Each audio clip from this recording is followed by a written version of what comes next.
104쪽 보면은 선생님 지문이 좀 달라서 선생님이랑 책 같이 보면서 답하긴 할게. 자, 104쪽 같이 한번 봐봅시다. 첫 번째 지문. 여기서는 친환경차의 종류와 특징에 대해서 나오는데, 자, 친환경 차의 첫 번째 지문도 봐볼게요.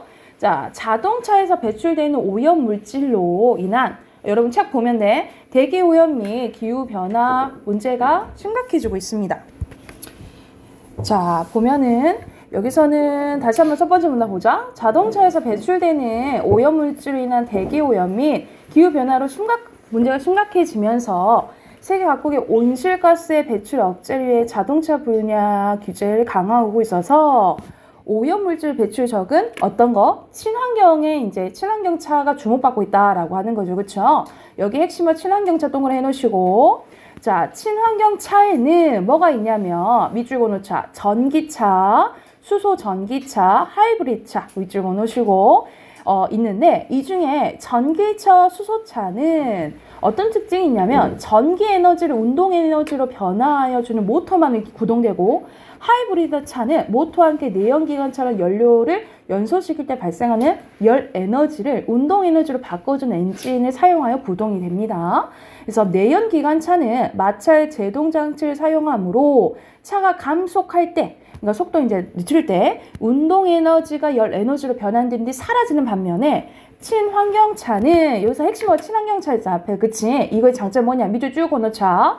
감속 시 운동 에너지를 전기 에너지로 변환하여 배터리의 충전에 다시 사용할 수 있는 회생 제동 장치를 사용해서 에너지 효율을 높이고 있대. 그러니까 내연기관차는 이제 사용하면 이제 바로 없어지는 반면에 친환경차는 다시 이렇게 사용할 수 있다는 거죠. 그쵸? 이게 이제 친환경차의 장점이라 보시면 돼요. 하이브리드 차는 출발할 때 전기 에너지를 이용하여 모터를 구동하고 주행 시에는 주행 상황에 따라 모터와 엔진을 적절히 이용하므로 내연기관보다는 연비가 좋고 배기가스가 저감되는 효과가 있대요. 전기차와 수소 전기차는 엔진 없이 모터를 사용해 전기 에너지만으로 달라진 차라고 할 수 있는데, 전기차는 전기차 좀 위주로 보시면 되겠죠.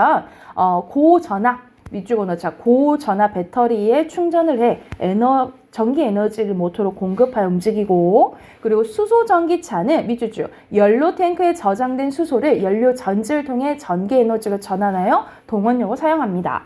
그래서 연료 전지는 차량 구동이 필요한 수준의 전기 에너지를 발전시키기 위해 다수의 연료 전지를 직렬 연결하여 가로 쌓아서 만드는데, 이걸 뭐라고 한대?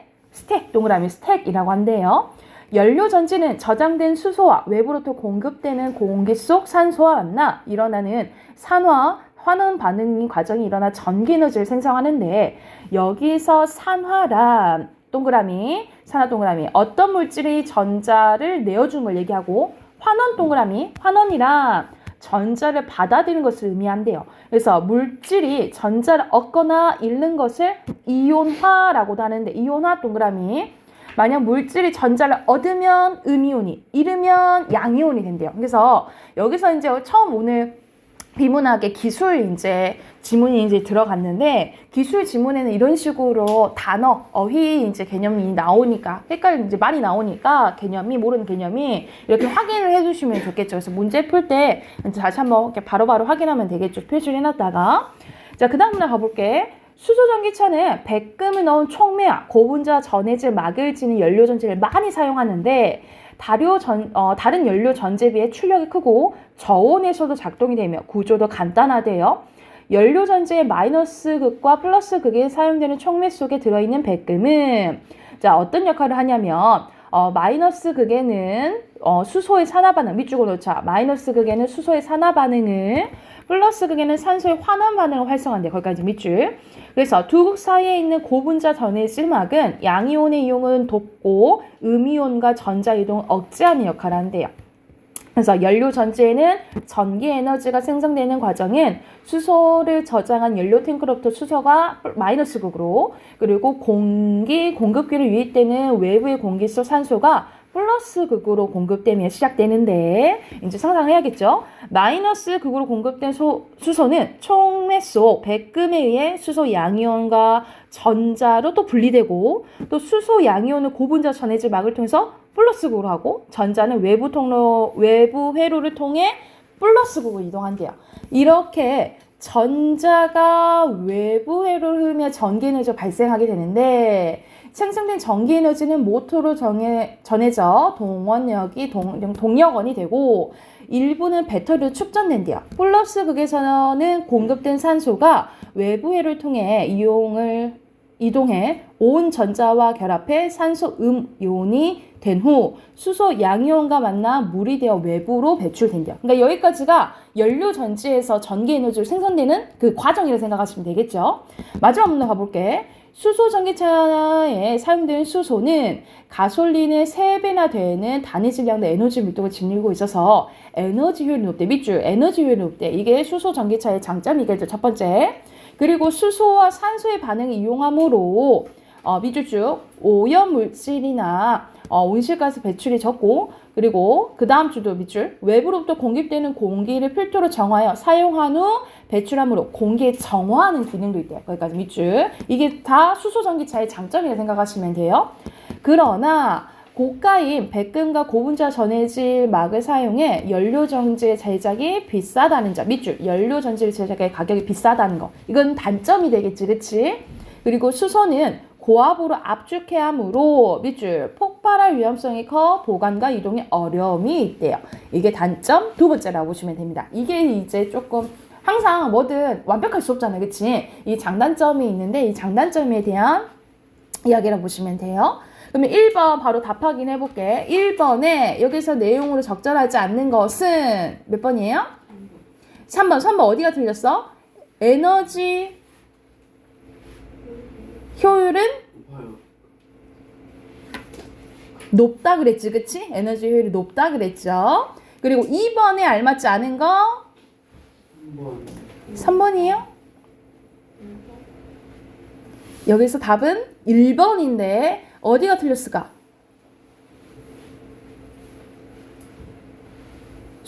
기억은 뭐예요?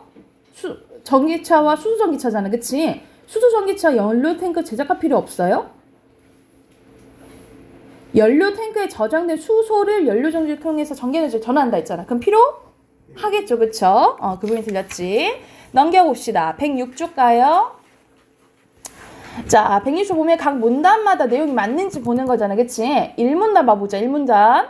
자동차에서 배출되는 오염물질로 인한 문제가 심각해지면서 친환경차가 주목되는 거 맞죠? 1문단 O 표시.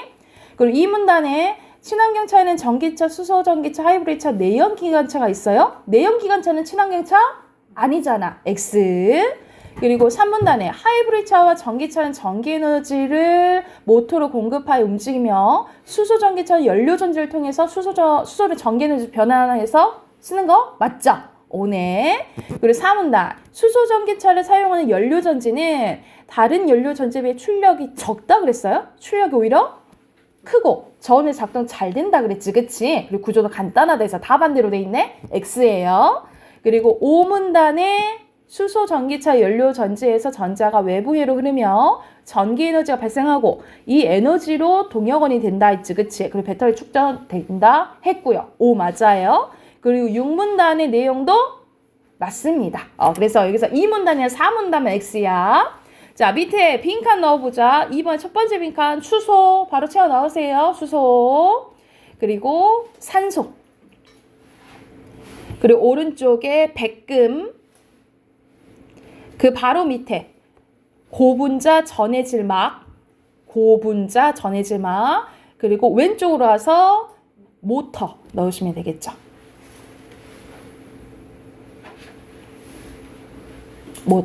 왼쪽으로 하면 모터 됐죠? 자, 107조 어휘 가보자. 1번에 니은, 2번에 디귿, 3번에 기역, 4번에 리을이고요. 그리고 밑에 순서대로 저감, 6번에 구동, 7번에 정화, 8번에 연소, 9번의 촉매입니다. 됐을까요?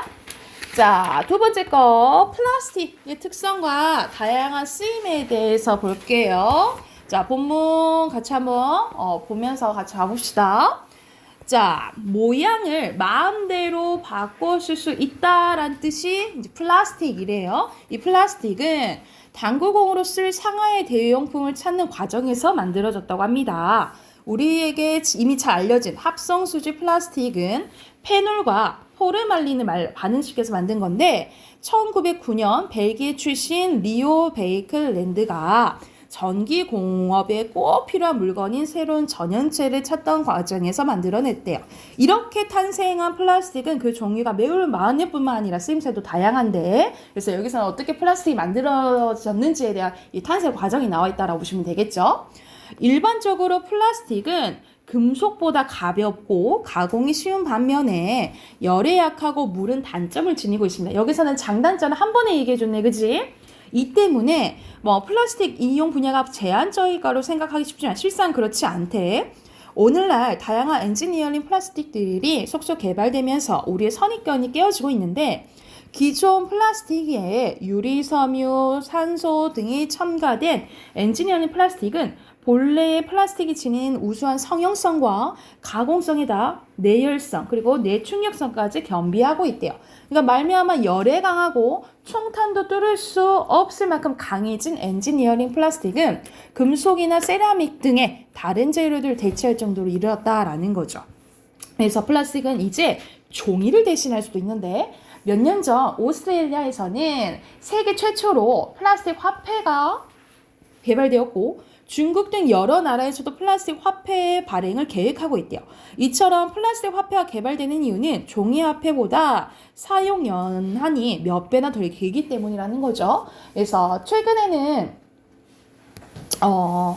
전기를 통하는 플라스틱의 일명 전도성 고분자 재료 플라스틱이 등장하기도 했대요.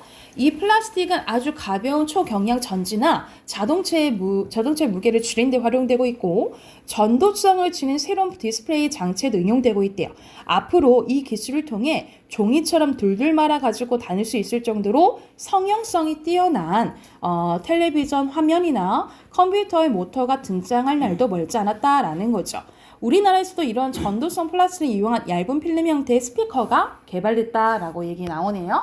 휴먼 로봇의 촉각 센서나 가속도 센서와 같은 정밀한 센서 혹은 어군 탐지, 의료용 진단 촬영 장비와 같은 초음파 탐지 장치, 그리고 전자저울, 도난 경보기 등처럼 전도성 플라스틱을 활용할 수 있는 첨단 장치 많대요. 빛이 흡수하면서 변하는 성질을 지닌 이 스마트 윈도는 바로 이러한 성질을 이용한 것인데 이 스마트 윈도는 맑은 날이나 여름철에 창문을 어둡게 해서 빛을 차단하는 냉방 효과도 내고 겨울철이나 흐린 날에는 창문을 투명하게 해서 실내 온도를 높이고 밝게 해준다. 이 정도 아예 창문 자체가 이제 스마트 완전해진 거지. 그래서 스마트 윈도라고 얘기를 하는 거죠. 빛 조절을 해준다 이 말이야. 그리고 첨단 플라스틱 이제로 단점이 없는 건 아닌데 아까도 얘기했잖아. 뭐든지 장단점이 있다 했죠. 그죠? 썩지 않은 성질로 인하여 플라스틱은 여전히 적지 않은 환경 문제를 일으키고 있는데 그래서 특히 요즘에는 미세 플라스틱이 문제잖아요. 그죠? 이에 대한 대안으로 등장한 것이 생분해성 플라스틱이나 광분해성 플라스틱인데 이 플라스틱은 기존의 플라스틱에 비해 쓰레기를 해결할 수 있다고 하나 아직은 가격이 비싸서 실용화에 어려움이 많대요. 아울러 플라스틱 원료로 쓰이는 석유나 천연가스 같은 화학성 연료들이 무한한 자원이 아니라는 것도 문제점이 있다라는 거지. 그러니까는 원료를 계속 댈 수도 어렵다 이 말이에요. 이 문제를 해결하기 위해서 생물공학에 응용한 방법이 널리 연구되고 있는데 미국의 한 거대 생물공학 기업에서는 플라스틱을 생산하는 박테리아 유전자 식물을 이식하여 이 식물들이 플라스틱을 생산하는 방법도 개발했대. 아예 이제 자연적인 플라스틱을 만들었다라는 생각하시면 되겠죠. 그래서 우리나라에서도 대장경 같은 세균을 이용하여 썩는 플라스틱을 생산하는 방법을 연구하고 있다라는 내용이네요. 그래서 별걸 이제 다 만드는 거지. 이제 썩는 플라스틱도 이제 만들고 있다라는 이제 내용이네요. 자, 내용 일치 문제 한번 봐볼게. 1번에 일치하지 않는 것은 그렇지. 4번이죠. 여기서는 경제성이 떨어진다는 내용 안 나오지, 그치? 오히려 더 오래 사용할 수 있다 그랬잖아요, 그쵸? 자, 2번 가보자. 2번은 여러분 기억을 도식화한 건데 알맞지 않은 것은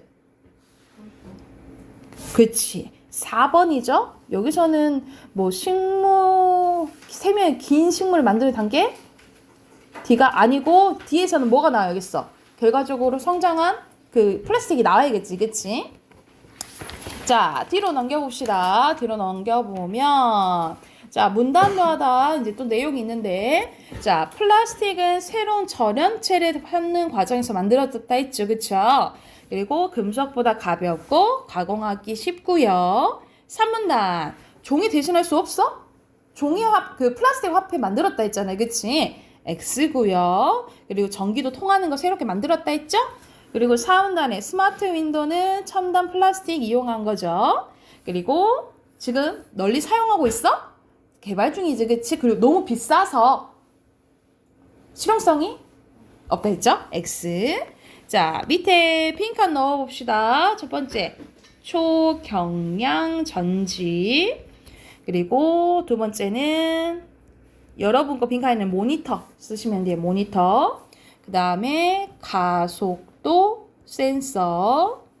그리고 의료용 쓰시면 됩니다. 의료용. 그리고 여기서는 마지막 문단에 보면은 핵심적인 문제 나와 있잖아요. 그치? 여기서는 첫 번째, 썩지 않는다 했죠? 썩지 않는 성질로 뭘 유발해요? 그렇지. 환경 오염을 일으키고 있다. 두 번째는 그치. 플라스틱 원료가 무한하지 않다 했잖아. 그치? 플라스틱 원료로 쓰이는 화석 연료들이 고갈될 우려가 있다. 쓰시면 되겠죠? 두 개 다 쓰셨을까요? 그리고 옆에 어휘 가볼게요.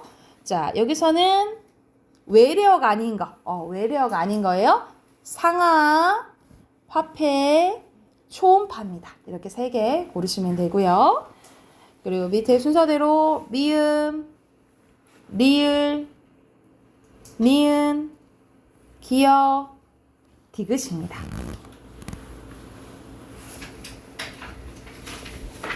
됐나요?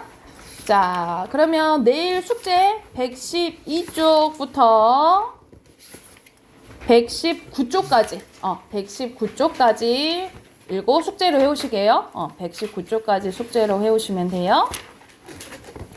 자, 문학 꺼내봅시다. 문학 꺼내보면 우리가 이제 앞에 있는 소설이 끝나고 이제 시 들어가요. 시. 문학책은 114쪽 펴시면 됩니다. 114쪽.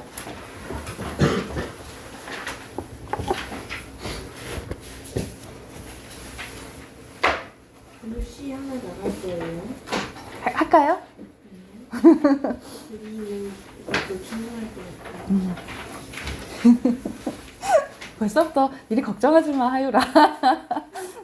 자, 옆에 시 봐볼게요. 그리고 보통 문학책 보면 시가 먼저 나오는데 여기 책은 희한하게 소설이 먼저 나왔다, 그지? 시 보면은 우리가 마음속에 떠오르는 생각이나 느낌을 운율이 있는 언어로 압축해서 나타낸 문학이라고 생각하시면 돼요. 그래서 다시 한번 마음속에 떠오르는 생각이나 느낌을 운율이 있는 언어로 압축해서 표현한 문학을 시라고 하는데, 그래서 말 그대로 운율이 있다고 해서 우리가 시를 뭐라고 하냐면 같은 말로 운문이라고 해요. 운문이라고 해요. 써놓으시면 되겠죠? 그리고 압축했다라는 것이 우리가 시가 생각보다 긴 것도 있지만 생각보다 짧잖아요. 그치? 그래서 이 짧은 시 많은 의미를 이렇게 담고 있어서 압축했다라고 생각을 하시면 되겠죠. 그래서 밑에는 시의 3요소 나옵니다. 자, 시의 3요소는 이렇게 옆에 3가지 보시면 돼요. 시의 3요소는 3가지입니다. 운율, 심상, 주제예요. 자, 말 그대로 시에서는 운율이 있어야 됐다 했죠. 그치? 운율은 시를 읽을 때 느껴지는 말의 가락으로 같은 말로 리듬감이라고도 합니다. 리듬감이라고 하고요. 그리고 심상은 시를 읽을 때 가슴 마음속에 떠오르는 감각적인 느낌을 얘기를 해요. 그래서 우리가 심상하면은 같은 말로 뭐 기억하면 되냐면 이미지라고 보시면 됩니다. 이미지인데 특히 감각적 이미지는 우리가 오감각 있잖아요. 뭐 있어? 시각, 후각, 미각, 청각, 촉각 이렇게 있죠. 그쵸? 그리고 플러스로 하나의 감각이 다른 감각으로 옮겨지는 게 공감각적 이미지랄지. 그치? 이렇게 생각하시면 되고요. 그리고 주제는 시인이 시를 통해서 전달하고자 하는 중심 생각이라고 보시면 됩니다. 그래서 시의 3요소 뭐라고? 민경아 뭐라고? 운율 심상. 그치. 운율, 심상, 주제 세 가지라고 보시면 되고요. 자, 또 시에서 없어서 안 될 게 이제 시적 화자, 시에서 말하는 사람이죠. 시적 화자는 시 속에서 말하는 이로 시인의 생각이나 느낌을 효과적으로 전달하기 위해서 창조된 존재예요. 그래서 옆에 같은 말로 써놓자. 시적 또 다른 난 거야. 시적 자아라고도 하고요. 특히 감정을 얘기하는 경우가 많거든요. 화자는. 그래서 같은 말로 서정적 자아라고도 해요. 서정적 화자 또는 서정적 자아라고도 합니다. 근데 더 알아둘 게 여러분 보면 이렇게 화자랑 시인이랑 일치한다 했어요?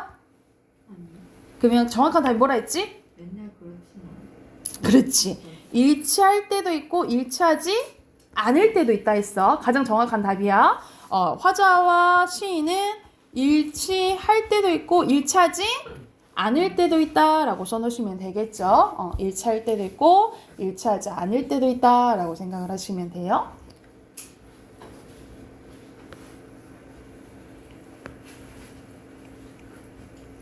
그래서 여기서는 뭐 예시가 좀 다르긴 한데 여러분 책에는 귀뚜라미 나왔죠. 그쵸? 그래서 화자가 누군 거야? 귀뚜라미. 귀뚜라미로 내 울음은 아직 노래도 아니다 라고 해서 직접적으로 드러나 있다 이렇게 생각하시면 돼요. 그래서 이런 식으로 직접적으로 드러날 때도 있고 드러나지 않을 때도 있다 라고 생각을 하시면 돼요. 자, 오른쪽으로 가보자. 오른쪽으로 보면 시의 어조라고 생각하면 되는데 어조는 말투라고 생각하시면 됩니다. 그래서 시적 대상 및 시적 상황에 대한 시적 화자의 목소리로 대표적 예시가 나와 있네. 첫 번째, 의지적과 단정적 어조가 나와 있는데 망설임 없는 결의가 늘어나는 어조로 자, 특히 단정적 어조 있죠. 이 단정적 어조는 약간 확신에 찬 어조라 생각하시면 돼요. 확신에 찬 어조로 보통 뭐뭐 한다 이걸 통해 이런 어미를 통해서 좀 드러난다라고 생각하시면 됩니다. 단정적인 어조는 확신에 찬 어조를 좀 의미한다라고 생각하시면 되고 옆에는 애상적 나오네요. 애상적은 여기서는 사랑의 자 아니고 무슨 애자라고? 슬플 애자래요. 그래서 애상 나오면 슬픈 분위기라고 생각하시면 되고요. 자, 예찬입니다. 예찬은 칭찬하는 거야. 칭찬하는 거. 그래서 대상 기리거나 찬양하는 걸 생각하시면 되고요. 그래서 보통 예전에 고전 시가들 나오면 자연에 대해서 자연에서 논의는 거 많이 나와요. 그래서 그때는 이제 자연 예찬적, 자연 친화적 이런 내용이 많이 나온다고 생각하시면 되고 자, 관조적과 사색적 봐보자. 관조는 어떤 것에 대해서 직접 좀 많이 관찰하는 거 있죠. 지켜보거나 사색은 여러분 그런 거 들어봤지? 사색에 빠졌다. 이런 거 들어봤죠? 어떤 것에 좀 깊이 생각할 때 사색이라고 해요. 그래서 관조적과 사색은 여기 나와 있죠? 대상을 차분하고 담담하게 관찰할 때 나오는 어조라고 생각하시면 되고 냉소적인 어조는 좀 웃는다고 해서 긍정적인 게 아니라 부정적인 생각하시면 돼요. 부정적인 거야. 대상을 비웃는 듯한 어조라고 생각하시면 되고 어차피 뭐 안 될 거야. 뭐 이렇게 되는 태도라고 생각하시면 되고요. 비판은 말 그대로 부정적으로 보는 거죠. 대상이나 사회 현실을 비판적으로 바라보는 어조라고 생각하시면 됩니다. 그래서 보통 현실에 대한 비판 좀 많이 나타난다라고 생각하시면 돼요. 자, 그래서 어조는 여러분 맨 밑에 보면 시적 화자의 태도나 시의 분위기와 관련돼 있어요. 그래서 어조를 잘 살피면 뭘 알 수 있다. 시의 정서나 분위기, 나아가 전체적인 주제도 파악할 수 있는 게 어조다라고 생각하시면 돼요. 그래서 당연히 시를 읽을 때는 전체적인 내용도 파악해야겠죠. 내용 파악, 화자 확인하고 또 어조 확인해야겠죠. 그죠? 자, 밑에 네 문제 있잖아요. 네 문제 확인하고 넘어갈게요. 바로 밑에 1, 2, 3, 4번 풀어봅시다.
다 했죠? 답 확인해보자.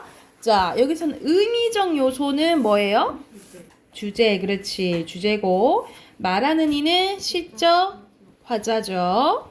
자, 여기서 시 화자는 여러분 건 좀 다르죠? 여러분 거는 박수영이 꼭 그런단데 여기서는 엄마가 방을 열고 들어온다라고 했잖아요. 그지? 그러면 학생이겠죠. 3번이에요. 자, 3번 가봅시다. 3번의 시, 어조에 대한 설명을 알맞지 않은 거? 3번이죠. 여기서는 관련이 많겠지, 그치? 그리고 여기서는 시의 어조, 고아라, 고아라, 고풍 의상에 대해서 이쁘다고 얘기하는 거잖아요, 그치? 그러면 칭찬하는 거잖아요. 예찬적 어조입니다. 자, 뒤로 넘겨봅시다. 뒤로 넘겨보면 자, 시상 전개 방식에 대해서 나와 있는데 자, 시에서 주제를 구현하기 위해서 시의 요소들을 결합하는 방식을 시상 전개 방식 또는 쉽게 생각하면 시가 어떻게 진행이 되는지 그거에 대한 설명이라고 생각하시면 돼요. 첫 번째, 시간의 흐름에 따라서 진행이 되는데 과거, 현재, 미래일 수도 있고요. 봄, 여름, 가을, 겨울 순환이 될 수도 있어요. 그리고 뭐 예를 들어서 밑에 예시 보면은 까마득한 날, 과거, 지금, 현재, 천고의 대, 미래 이런 식으로 시상에 따라서 진행이 되는데 우리가 소설에서는 그렇게 배웠잖아. 순행적 구성, 뭐 평면적 구성 이렇게 배웠지, 그쵸? 근데 시에서는 어떤 단어만 쓰냐면 추보식 구성이라는 말을 조금 써요. 이제 진행에 따라 진행이 되면 순행적 구성도 쓰거든요. 순행적 구성도 이제 쓰긴 하지만 추보식 구성도 알아두시게요. 됐나요? 그리고 공간의 이동에 따라서 먼 곳에서 가까운 곳. 그러면 먼 것은 뭐야? 원경이겠죠, 그쵸? 그리고 가까운 곳으로 되면 뭐 근경 이렇게 되는 거고 뭐 아래나 위 아니면은 이제 물건마다 이렇게 달라질 수도 있다라고 보시면 되겠죠. 그래서 장소나 특히 시선의 이동에 따라 시선이 전개될 수 있다라고 생각을 하시면 돼요. 그래서 밑에 예시 보면은 뭐 운동장 갔다가 소주집 갔다가 장거리 이런 식으로 공간의 이동에 따라서 이동이 됐네, 그지? 이게 이제 대표적인 예시다라고 생각하시면 돼요. 자, 밑에 보면은 점층적인 전개인데 점층은 말 그대로 뭐야? 점점점 커지는 거, 커지는 걸 생각하시면 돼요. 시의 의미나 단어의 형태, 화자의 정서나 의지, 시적 상황 등이 점점 고조되면서 시상이 전개되는 방식입니다. 그래서 여기서는 눈은 살아있다. 그리고 떨어진 눈은 살아있다. 마당에서 떨어진 눈은 살아있다. 그래서 눈은 살아있다가 일방적으로 그냥 반복하는 게 아니라 길어지면 점점 반복되잖아. 그치? 이럴 게 점층적으로 더 강조된다라고 생각을 하시면 돼요. 그리고 수미상관 많이 들어봤죠? 오른쪽. 머리 숫자에다 꼬리 밑자지. 그치? 그래서 시의 첫 번째 연과 끝연이 동일하거나 유사한 시구를 배치를 해서 효과는 자, 첫 번째 뭐예요? 효과입니다. 의미를 강조하고요. 또는 뭐 주제 강조라고 생각하시면 되겠죠. 그치? 그리고 두 번째는 안정감, 형태적 안정감을 줘요. 그리고 세 번째 당연히 반복되니까 뭐 형성해 주겠어요? 운율을 형성해 주겠죠. 운율 형성까지 써놓읍시다. 효과 세 가지는 알고 계셔야 돼요. 미경씨? 수미상관의 세 효과는 첫 번째 주제 강조해 주고요. 두 번째 형태적 안정감. 세 번째 뭐 형성해 준다고? 운율 형성해 준다고요. 그래서 여기 이제 부분이라고 생각하시면 되고요. 자, 그리고 오른쪽으로 가봅시다. 오른쪽에서는 시에서 없어서는 안 될 것들. 항상 시를 읽으면 내용 확인도 중요하지만 우리 보통 무슨 법, 표현 방법이 뭐 쓰였는지를 바로바로 파악하셔야 돼요. 그래서 여러분 이제 모의고사를 풀게 되면 선생님 두 시가 나온다 했잖아요. 그치? 두 시에서 뭐 공통적으로 사용되는 표현 방법들 아니면 차이점들을 항상 문제가 나오거든요. 그래서 시를 읽을 때는 내용 파악하면서 바로바로 무슨 표현, 뭐 의인법이 쓰였는지 직유법이 쓰였는지 바로 확인하셔야 돼요. 자, 여기서는 시의 표현 방법 중에 첫 번째 비유가 나오는데 우리가 비유는 뭐야? 빗대는 거죠. 그치? 그래서 내가 표현하고자 하는 대상을 그걸 원관념이라 하죠. 원관념을 다른 대상 보조관념에 빗대서 표현하는 것을 뭐라고 해요? 비유라고 하죠. 비유. 자, 첫 번째 민경아 똑바로 앉아. 똑바로. 자, 원관념을 보조관념에 빗대는 것을 이제 비유라고 하는데 우리가 직유법, 은유법, 의인법은 이거는 우리가 초딩 때부터 배운 거잖아요. 그치? 자, 첫 번째 보면은 A를 B처럼 B 같이 B 듯이 뭐뭐 있냐 연결어를 사용해서 원관념과 보조관념을 직접 빗대는 것을 직유법이라고 하고요. 직유법. 자, A는 B다 라고 연결어 없이 이거는 간접이라고 보시면 돼요. 그러니까 직유가 직접이라고 한다면 은유는 뭐야? 간접이라 생각하시면 돼요. 그래서 A는 B다 라고 표현하는 게 은유법이고요. 사람이 아닌 것을 사람처럼 표현하는 건 뭐야? 의인법이라고 생각하시면 되겠죠. 근데 여러분 비유법에는 이 세 가지만 있는 거 아니잖아요. 그치? 자, 추가적으로 자, 의인법보다 개념이 더 큰 거예요. 무생물을 뭐처럼 표현하는 거? 생물처럼 표현하는 게 있는데 그건 뭐냐면 화류법이에요. 화류법. 자, 추가적으로 써놓읍시다. 화류법은 무생물을 생물처럼 표현할 때 움직일 수 없는데 지 혼자 움직일 수 없는데 움직이는 것처럼 표현하면 화류법이라고 보시면 돼요. 그래서 약간 의인법보다는 개념이 좀 크다라고 생각을 하시면 돼요. 그리고 대유법이 있는데 대유법은 어떤 대상의 부분이나 속성을 가지고 그 대상의 전체를 표현하는 것이 대유법이라고 생각을 하시면 돼요. 그래서 대표적으로 가장 많이 나오는 게 여러분 강과 산 있죠? 강과 산은 크게 보면은 뭐라고 볼 수 있는 거야?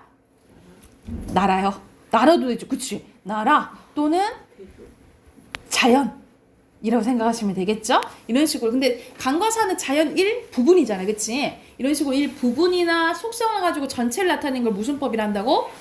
대유법이라 한다라고 생각하시면 돼요. 대유법. 원래 이걸 좀 더 나눠서 표현하긴 하는데 거의 요즘엔 안 나와서 대유법 정도만 알고 계시면 될 것 같아요. 대유법. 그리고 잘 안 나오긴 하는데 우리가 속담 있죠. 속담도 한마디긴 하지만 어떤 상황을 줄여서 이제 얘기를 한 거잖아요. 그치? 빗대서 얘기한 거잖아요. 그래서 이제 그런 말 하잖아. 우리가 다 망치고 난 후에 후회하면 소용없다. 이런 말 뭐야? 소잃고 외양간 고치나 뭐 이런 얘기 하잖아요. 그치? 이것을 풍유법이라고 합니다. 우리가 속담은 비유법을 얘기하면 같은 말로 뭐라 한다고? 풍유법이라고 보시면 돼요. 현상수 쓰고 있나요?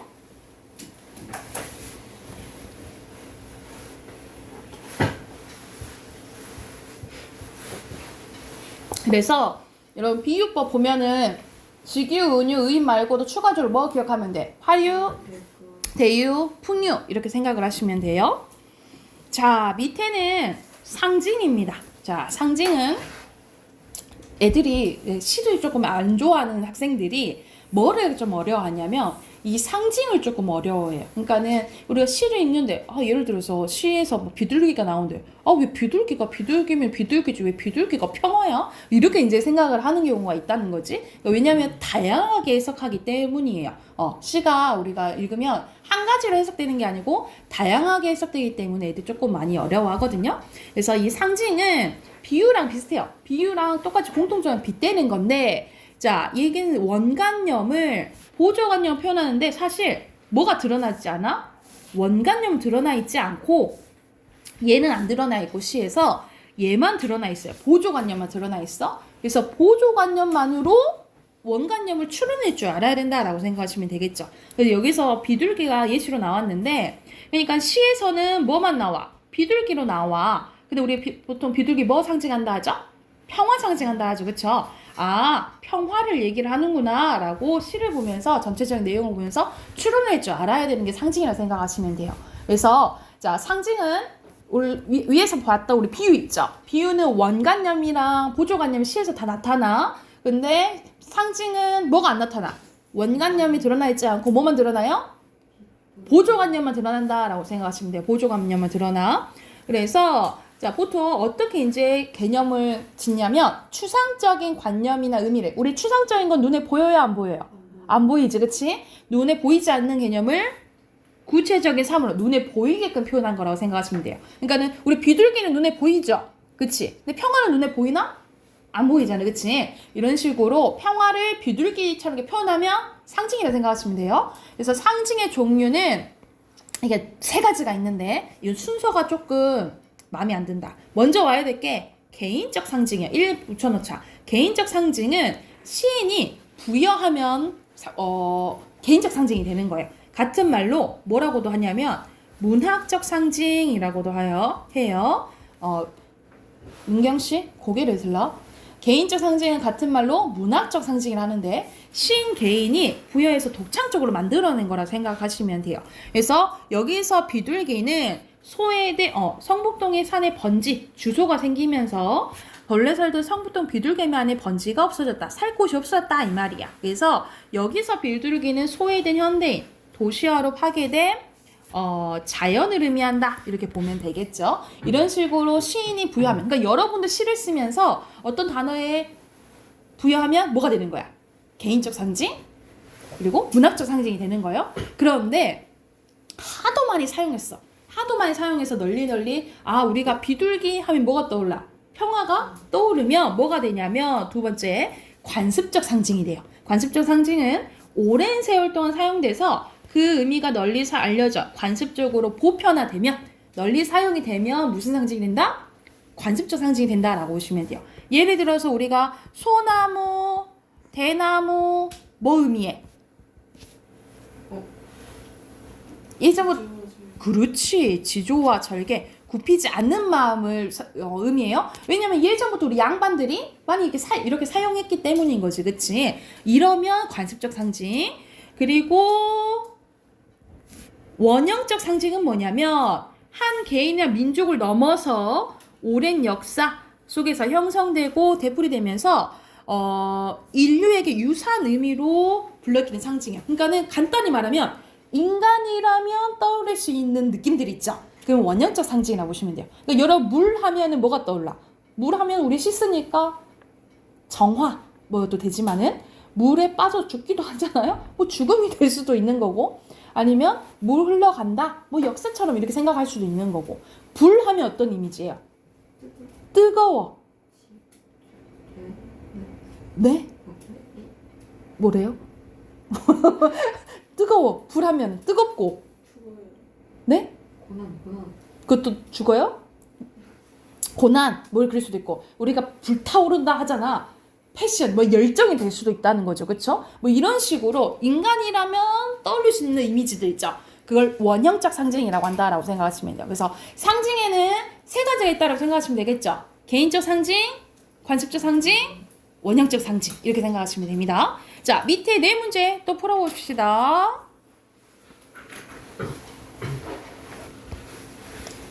자, 같이 봐볼까요? 여기서 시상 전개 방식이네, 그지? 보면은 먼 청운사 있고요. 그리고 낡은 기와집, 산은 자아산이고, 느릅나무, 그리고 청노루 이런 식으로 보이는 게 다르죠, 그쵸? 그러면은 2번. 시선의 이동에 따라서 시상이 전개된다라고 생각하시면 되고요. 자, 6번에 비유의 종류가 다른 거야. 나는 한 마리 어린 짐승이래. A는 B다. 은유죠. 근데 듯이, 같은, 처럼, 그리고 양 나왔잖아. 그치? 다른 건 직유죠. 1번이에요. 그리고 7번의 상징에 대해서 알맞지 않는 것은 4번. 그렇죠. 여러분 거에서는 4번이지. 다 1대1로 대응되는 게 아니고 1대 다라고 아이고. 1대 다라고 생각하시면 돼요. 그래서 왜냐면 원관념이 달리 많이 해석될 수 있다라고 생각을 하면 돼. 이렇게 됐을까요? 자, 그러면 오늘은 이론 했으니까 이론은 여기까지 하고 우리 문법 꺼내봅시다. 문법 우리 품사가 다 끝났는데 문제 더 풀어야 되죠.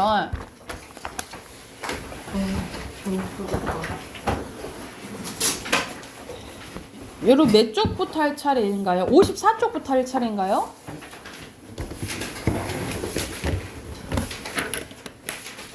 한번 꺼내 보실래요? 54쪽부터 풀어야 되나요? 자, 그러면 지금부터 문제 쭉 풀어봅시다. 54쪽부터 여기가 보는 거예요? 보였는데? 54쪽부터 문제 쭉 풀게요. 59쪽까지. 59쪽까지 문제 조금 쭉 풀고 답 확인해 볼게요. 아셨죠? 59쪽까지 문제 쭉 풉시다. 이거 진짜 나갈 거예요? 여보세요, 우선. 나갈 거면 조금만. 여러분 55쪽까지는 좀 다 푼 것 같으니까 55쪽까지 우선 채점할게요. 자, 1번 가보자. 1번에 조사에 대한 설명으로 적절한 거. 조사는 주로 체언에 붙죠, 그쵸? 관계언이고요. 꼭 받을 수 없고 주로 여기서 5번이네요, 그쵸? 제 이다 빼고 활용하지 않죠. 그리고 여기서는 예시문. 의조명사는 앞말과 뭐 해야 돼? 띄었어야 돼. 이렇게 띄었어야 되는 거야. 그럼 이거는 다 아니죠. 이거는 조사야. 그리고 요것은 조사죠. 3번이네. 이거는 의조명사. 그래서 2번에 3번이고요. 3번에 일정한 자결과제도 하는 조사는 격조사 얘기하는 거잖아. 격조사가 아닌 거 고르는 거예요. 그래서 4번이죠. 4번은 여기서는 많은 보조사예요. 보조사. 자, 4번 가봅시다. 여기서는 주격조사 맞고요. 관형격조사 맞고, 목적격조사, 부사격조사. 여기선 다는 조사가 아니고 그냥 어미예요. 아니고 5번입니다. 4번이 5번. 자, 5번에 기억에 해당되는 거. 기억에 해당되는 거 보조사죠. 보조사에 해당되는 것은 2번이고요. 자, 6번에 만, 도 둘 다 보조사야. 보조사는 특별한 뜻 더해주는 거죠. 그쵸? 6번이 5번이고요. 자, 7번에 접촉조사가 쓰이지 않는 거. 종이 하고 연필, 한라봉 및 망고, 너랑 나, 한국과 중국, 사자와 호랑이. 뭐야? 다 쓰인 것 같잖아. 그치? 근데 여기서는 랑하고 와만 접촉조사고 이 밑은 부사예요. 2번입니다. 이건 부사야, 부사. 자, 8번 가볼게요. 조사가 쓰이지 않는 거. 이, 도, 에, 는, 에. 답 5번이죠. 즐겁게는 이거 그냥 형용사죠. 형용사. 형용사고요. 그리고 9번에 조사 표시해보자. 에, 는, 와, 를. 4개입니다. 4개예요. 그리고 10번의 감탄사의 특징을 적절하지 않은 것은 5번. 뒤에서 와도 상관없겠죠. 그리고 11번의 감탄사의 종류로 바르게 정리한 거네 5번이죠. 그리고 12번에 알맞지 않은 것은 2번. 그치 2번이죠. 2번은 대명사 플러스 조사네. 그죠? 자, 우선은 답은 여기까지 확인하고 내일까지 좀 덜 푼 친구 있어서 내일까지 59쪽 있죠? 59쪽까지 숙제로 해오시게요. 59쪽까지 숙제로 해오세요.